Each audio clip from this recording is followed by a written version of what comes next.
지난 6일 BBC 방송에서 어떤 사람에 대한 스토리의 그 기사가 보도된 적이 있습니다. 어느 한 사람이 남자가 아담 로페즈라는 사람이 편의점에서 복권을 한 장 샀습니다. 이렇게 긁는 복권을 샀는데 100만 파운드에 당첨이 된 겁니다. 우리나라 돈으로 한 19억이 넘는 돈이라고 합니다. 근데 그 사람의 직업은 지게차를 운전하는 사람이었고, 그 당시에 그 사람의 통장에는 한 12파운드가 조금 넘는 돈이 있었다고 합니다. 여러분 한번 생각해 보십시오.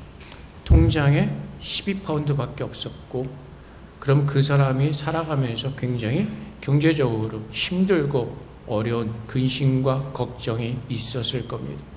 아마 요즘 12파운드 가지고 한 끼 정도 먹을 수 있으려나 모르겠습니다.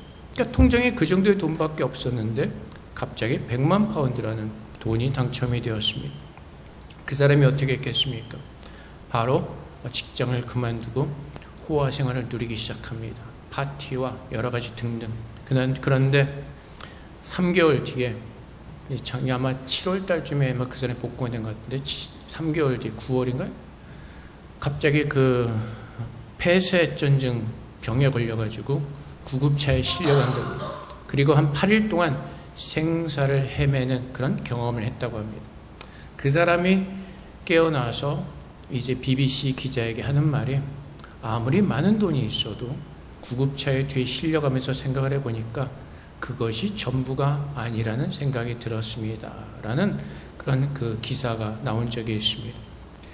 우리가 세상에 살아가면서 어떤 것을 통해서 우리의 마음의 평안을 누릴 수가 있습니다. 통장에 12파운드밖에 없다가 100만 파운드가 들어오니까 아마 그 마음에 엄청난 평안함과 안심이 되었을 수도 있습니다. 하지만 건강이란 문제가 또 오자 그 사람은 마음의 평강을 잃어버리게 되었던 것입니다. 사람들은 평강을 찾고자 하지만은 찾을 수가 없습니다.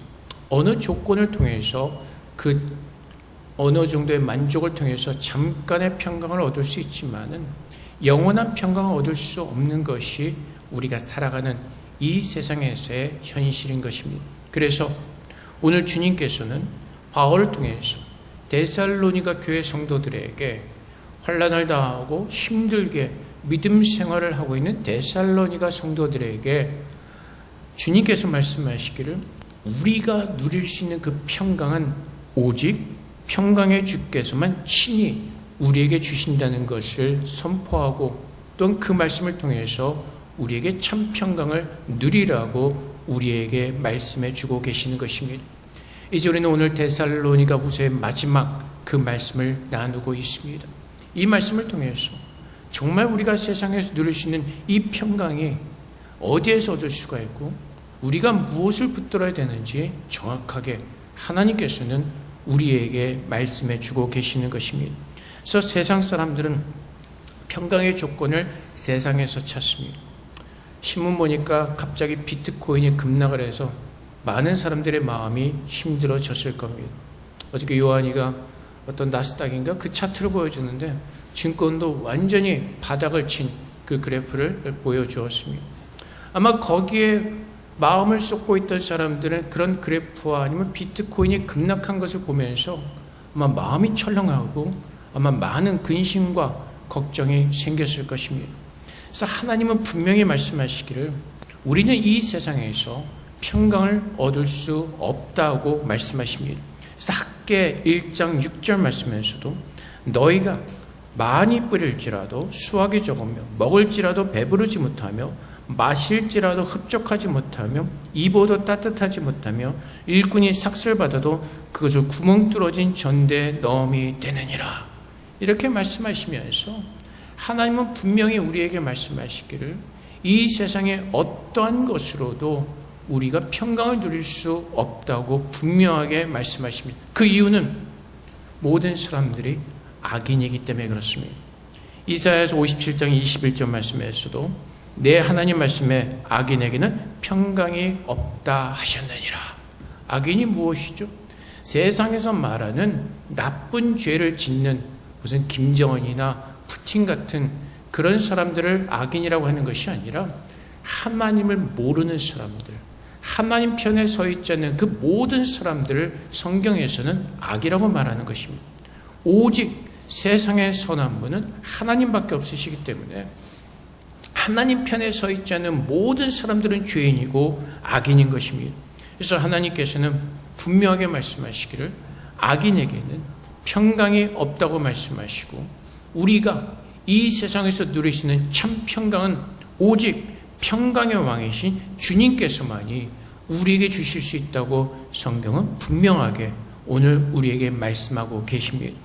그래서 이사야서 9장 6절 말씀에 이는 한 아기가 우리에게 낳고 한 아들을 우리에게 주신 바 되었는데 그의 어깨에는 정사를 메었고 그의 이름은 기묘자라 모사라 전능하신 하나님이라 영존하신 아버지라 평강의 왕이라 할 것임이라. 그래서 하나님께서 약속하신 그 예수 그리스도를 통해서 우리의 모든 죄가 사함을 받고 주님으로 부름을 받은 그 자들만이 평강의 왕이신 그 하나님의 평강을 우리 마음속에 누릴 수가 있게 되는 것입니다. 그래서 오늘도 우리가 구하는 것은 세상에 비트코인이 얼마나 오르고 얼마나 증권이 오르고 우리가 세상에서 얼마나 많은 회사에서 보너스를 받는가가 중요한 것이 아니라 오늘 우리의 마음속에 그 하나님의 구원의 영광이 우리의 마음속에 충만하고 그 하나님의 가득한 은혜로 채워질 때에 우리는 참 평강을 누릴 수가 있고, 이 세상에서 어떤 환경 가운데 있다 할지라도 우리는 그 마음의 평강을 빼앗기지 않을 것입니다. 그래서 하나님께서는 늘 우리에게 무엇을 요구하시죠? 주님만을 바라보라고 말씀하십니다. 늘 하나님 앞에 서서 하나님의 뜻이 무엇인지를 구하고 하나님께서 우리에게 베풀으신 그 구원의 영광의 복이 무엇인지를 깨닫고 그 복을 붙들고 그 복을 누리라고 말씀하십니다. 세상을 좌우로나 쳐다보면서 치우치지 말고 하나님께서 약속하신 그 주님의 나라를 향해서 오늘 우리가 살아가는 모든 것들이 그 영광을 위해서 살아가는 믿음의 발걸음을 가지고 살아가기를 주님께서는 우리에게 요구하시고, 또한 그렇게 살아가도록 하나님은 날마다 우리를 그렇게 인도하기를 기뻐하시는 것입니다. 그래서 우리는 오직 예수 안에 거할 때, 예수를 믿을 때 우리는 마음의 참 평안을 누릴 수가 있습니다. 그래서 로마서 5장 1절 말씀에서도 그러므로 우리가 믿음으로 의롭다 하심을 받았으니 우리 주 예수 그리스도로 말미암아 하나님과 화평을 누리자. 하나님과 화평을 누리자. 우리가 평화를 누리시는 것은 우리를 창조하시고 우리와 함께 하시고 우리 아버지가 되시는 그 하나님과 함께 할 때 우리는 우리의 마음의 평강을 누리면서 어떠한 상황 가운데서도 하나님께 감사함으로 기도하며 주님의 자녀로 살아가게 되는 것입니다. 여러분들이 어저께까지 구했던 것이 무엇입니까? 여러분들이 어저께까지 마음을 쏟아붓고 근심하고 걱정하고 염려하던 일이 무엇이었습니까? 하나님을 생각하면서 그분께서 우리에게 허락하신 그 영원한 영생의 복을 생각하면서 감사함으로 모든 범사에 주님께서 주시는 그 평강을 누리며 살았습니까? 우리는 세상의 것에 휩쓸리다 보니까 주님께서 주신 그 믿음으로 하나님을 바라보지 못하다 보니까 우리는 우리가 지금 손에 든 것을 바라보면서 그것으로 평강을 누리려고 하지만 결국에는 하나님께서 우리와 함께 하시지 않을 때 우리의 모든 평강은 빼앗길 수밖에 없다고 말씀하시죠. 가끔은 이제 주일학교 애들이 징징대고 이제 막 저거 할 때 우리가 무엇으로 유혹하죠? 뭐 아이스크림이나 세븐 가자는 것으로 유혹을 합니다. 그러면 세븐에 갔다 올 때 애들은 마음이 편하죠. 좋죠. 기쁘죠. 그런데 한번 생각을 한번 봅시다. 만약에 노아가 아이스크림도 들고 과자도 들고 막 해피한데 갑자기 엄마나 아빠를 잃어버렸습니다. 그 마음이 어떻게 될까요? 먹고 싶었던 아이스크림과 과자를 다 들고 있습니다. 자기가 원하는 건 다 들고 있는데 아빠 엄마가 보이지 않는다면 아마 그 아이의 마음 가운데 들고 있는 모든 것은 다 잊어버리고 자기의 부모님만 생각하게 될 것입니다. 부모와 함께 있는 것이 아이에게는 평강이기 때문에 그렇습니다.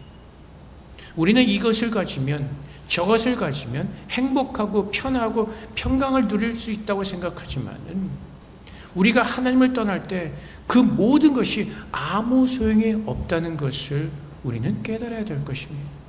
그래서 오늘도 하나님께서 요구하신 것은 다윗이 그랬던 것처럼 하나님의 성소에 앉아서 하나님의 얼굴을 보기를 구하며 주님 앞에 나와 하나님과 함께 교제하는 그 주님의 자녀들을 원하고 계시는 것입니다. 지금 내 손에 무엇을 들고 하나님 앞에 나오는 것이 아니라 하나님께서는 우리의 모습 그대로 원하셔서 우리가 어떠한 모습으로 살았건 우리가 연약한 모습이건 불쌍한 모습이건 어쨌든 하나님은 우리와 함께하기를 기뻐하고 계시고 그 연약한 자들을 하나님께서는 새롭게 만들어가기를 기뻐하시고 즐거워하시고 행복해 하신다는 것입니다. 근데 우리는 어리석게도 주님께서 주시는 그 절대적인 그 평강을 누리려고 하는 것이 아니라 자꾸 세상에서 그 평강의 조건을 찾으려고 하고 그 이룰 수 없는 그 조건을 따라서 평강을 찾으려고 할 때 우리는 우리 마음속에 참된 평강을 누릴 수가 없는 것입니다. 하나님께서 우리에게 무엇을 말씀하시죠? 요한복음 16장 33절 말씀처럼 이것을 너에게 이르는 것은 너희로 내 안에서 평안을 누리게 하려 함이라.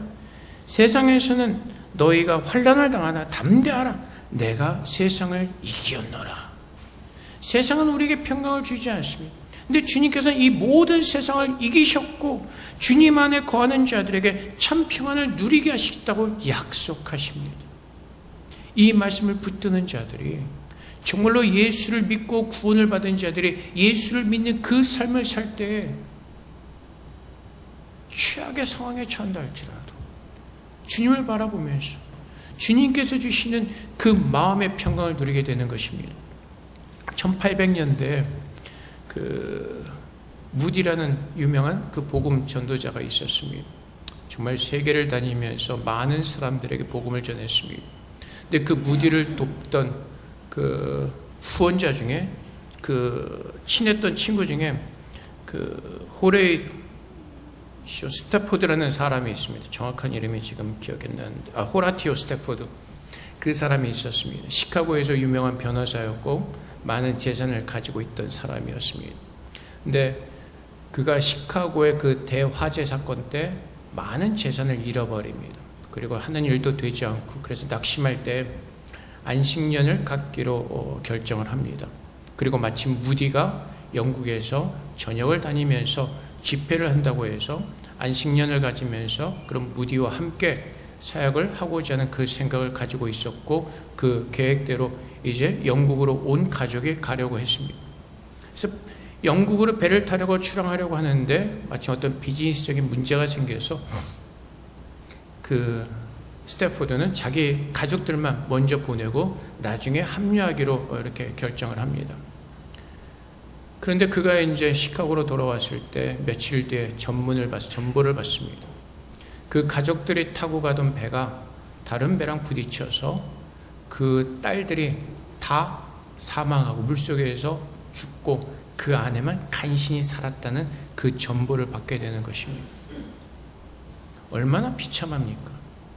하나님의 그 복음의 전도자를 도와서 자기도 안식년을 가지고 조금 더 쉼을 누리고 오고자 했는데 그것이 비극이 되어버린 것입니다. 딸이 4명이었나 하여튼 3명이었나 그 딸들을 다 그 바다에서 잃어버리게 된 것입니다. 그래서 이제 그가 며칠 뒤에 영국으로 가는 그 배를 타고 갈 때 아마 선장이었는지 이제 그 스태포드에게 이렇게 이르면 여기가 그 배가 사고 났던 지점입니다. 그때 그 사람이 손실로 내려와서 쓴 그 찬송가가 한국 찬송가 제목으로는 내 평생에 가는 길이라는 제목이고 영어로는 It is well. 그래서 그 찬송가를 보면은 내 영혼 평안해, 내 영혼 평안해. 그가 그 바다를 건너갈 때 자기의 딸들을 잃어버린 그곳에서 선실에서 하나님을 바라보면서 위로를 받으면서 모든 것이 하나님으로부터 온 것임을 그가 고백하면서 이 찬송가를 지을 수 있었던 것은 그 마음의 평강을 빼앗기지 않고 주님을 바라보면서 이 찬송가를 쓸 수 있었던 그 이유는 하나님을 바라보았기 때문이죠. 여러분 생각해 보십시오. 얼마나 비참합니까? 비통하지 않습니까? 가족들을 위해서 먼저 가라고 했는데 그것으로 인해서 바다에서 그 딸들이 다 죽고 그 지점을 지나갈 때 얼마나 힘들겠습니까? 그런데 그가 고백이, 물론 이것은 한국어 가사이지만 나의 영혼은 늘 편하다. 내 영혼 평안해. 내 영혼 평안해. 이런 고백을 할 수 있는 그 이유는 참 평강의 하나님께서 그에게 참 평안을 허락하셨기 때문에 그렇습니다. 저도 이 사람의 스토리를 보면서 참 많은 부끄러움과 위안을 누리기도 하였습니다. 참으로 하나님을 바라보는 것 쉽지는 않습니다.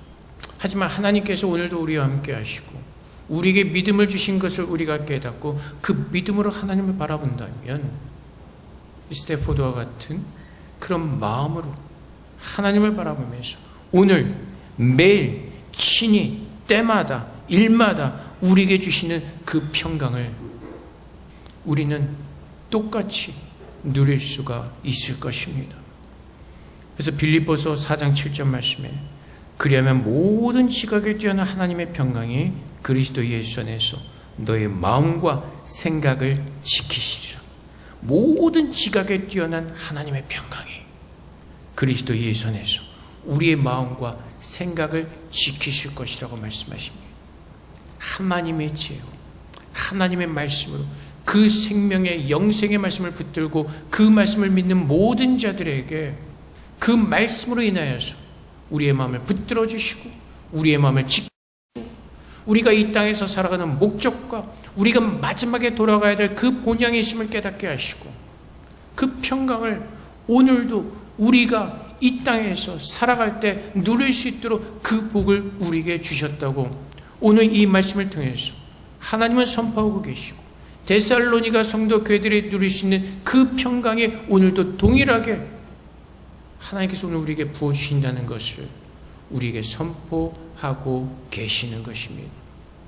그래서 우리가 돌아보는 것은 세상의 조건을 통해서 우리의 마음의 위로를 얻고 만족을 얻고 평강을 얻는 것이 아니라 참 평강의 하나님 앞에 나와서 오늘도 그분의 뜻으로 우리 안에 지어지고 하나님께서 기뻐하시는 그 영광의 삶을 우리가 믿음으로 살아갈 때에 흔들리지 않는 참 마음의 평강을 우린 누릴 수가 있습니다. 우리의 조건을 한번 보십시오.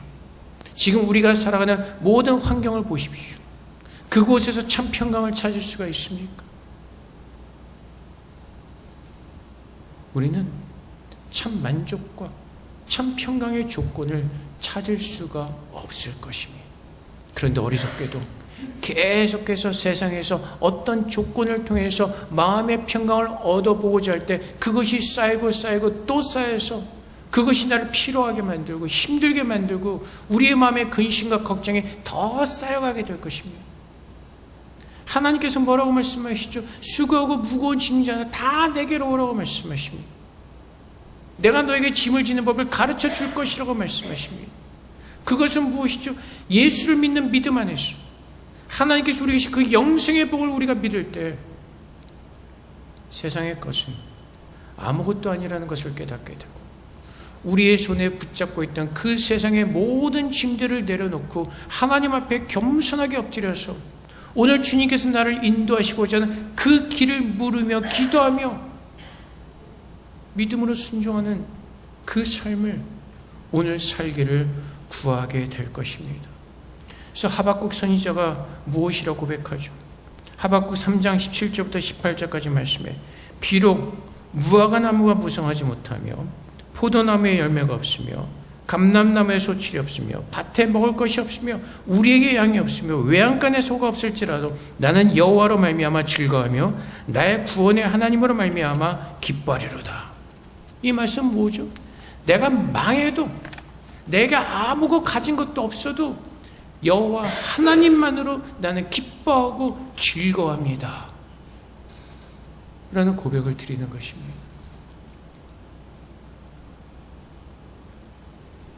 우리가 오늘 당장 이런 믿음의 모습으로 우리가 살 수는 없더라도 이 믿음을 위해서 오늘 주님 앞에 가까이 나가기를 힘들고 우리의 마음을 흔들고 있는 것들을 내려놓으려고 주님 앞에 가까이 나가 주님 앞에 기도하며 모든 것을 맡기고 우리의 불안한 미래와 우리가 스스로 가지려고 하는 그 평강을 내려놓고 오늘 주님께서 말씀하시는 것처럼 우리의 눈을 평강의 하나님께로 돌리고 그분 안에서 참 만족을 누리려고 할 때 하나님은 우리에게 약속하신 모든 것들을 누리게 하시고 감사함으로 하나님 앞에 예배하게 하실 것입니다.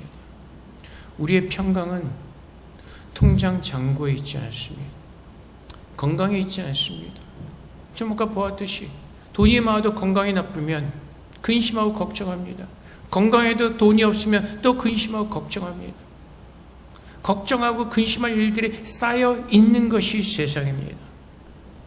그래서 우리의 평강은 세상의 조건에 있는 것이 아니라 유일하고 우리에게 평강을 주실 수 있는 참 평강의 주께서 우리에게 평강을 주시기를 구하며 그분 앞에 나와 그분을 예배할 때 주 예수 그리스도의 은혜가 우리와 함께할 때 그 은혜를 우리가 누리고 그 은혜를 감사함으로 받고 그 은혜를 우리가 모든 것을 통해서 느낄 때에 우리는 하나님께서 우리에게 허락하신 그 참 마음의 평강을 누리고 하나님께서 우리와 함께 하시고 일하시는 그 하나님의 능력을 우리는 체험하게 될 것입니다. 주님은 우리에게 믿음으로 걸으라고 말씀하십니다. 홍해를 가르시고 요단강을 가르시고 주님은 믿음으로 건너라고 말씀하십니다. 그 앞에서 울고 부르짖으며 어떻게 할까 이스라엘 백성들처럼 어리석은 모습에 빠지는 것이 아니라 하나님의 일하심을 보면서 그분께서 일하시는 그 역사를 보면서 그분께서 일하실 때 그분을 믿는 믿음으로 걸어가며 그 마음의 평강을 누리라고 말씀하십니다. 그래서 사랑하는 성도 여러분, 오늘 주님께서 이 데살로니가 성도들에게 주신 말씀처럼 우리가 이번 한 주간 세상의 조건에 대해서 우리의 마음이 춤추는 그런 불쌍한 인생을 사는 것이 아니라 정말 어떤 폭풍 속에서도 우리를 붙들어주고 계시고 우리와 함께 하시고 우리를 인도하시는 그 영광된 그 하나님의 평강을 우리가 붙드는 가운데 정말 이번 한 주간만이라도 주님의 평강을 누릴 수 있는 거룩한 믿음의 백성으로 성도로 주님의 제자로서 살아내시는 귀한 한 주간 되시기를 주님으로 축복을 드립니다. 함께 기도하겠습니다. 사랑의 아버지 하나님, 우리가 어리석게도 세상에서 줄 수 없는 평강을 위해서 수고하고 힘쓰고 애쓰는 자들 되지 말게 하시고 오늘 주님께서 말씀하신 것처럼 참 평강의 하나님께서 친히 때마다 일할 때마다 우리에게 주시는 그 참 평강을 누릴 수 있도록 하나님만을 바라보는 믿음으로 축복하여 주시옵소서. 그래서 그 평강에 정말 놀라운 그 모든 것을 우리가 온몸으로 느끼게 하시고 정말 주님만을 바라보면서 주님만을 쫓아가는 참 믿음을 가지고 살아갈 수 있도록 성령께서 도와주시옵소서. 그래서 오늘 하루만이라도 이번 한 주만이라도 정말 그 참 평강을 느끼며 누리시는 하나님의 거룩한 성도로 축복하셔서 이제는 그 맛을 보게 하시고 온전히 하나님만을 쫓을 수 있는 참 믿음의 성도로 우리 모두를 축복하여 주시옵소서. 감사하며 예수 그리스도 이름으로 기도합나이다. 아멘.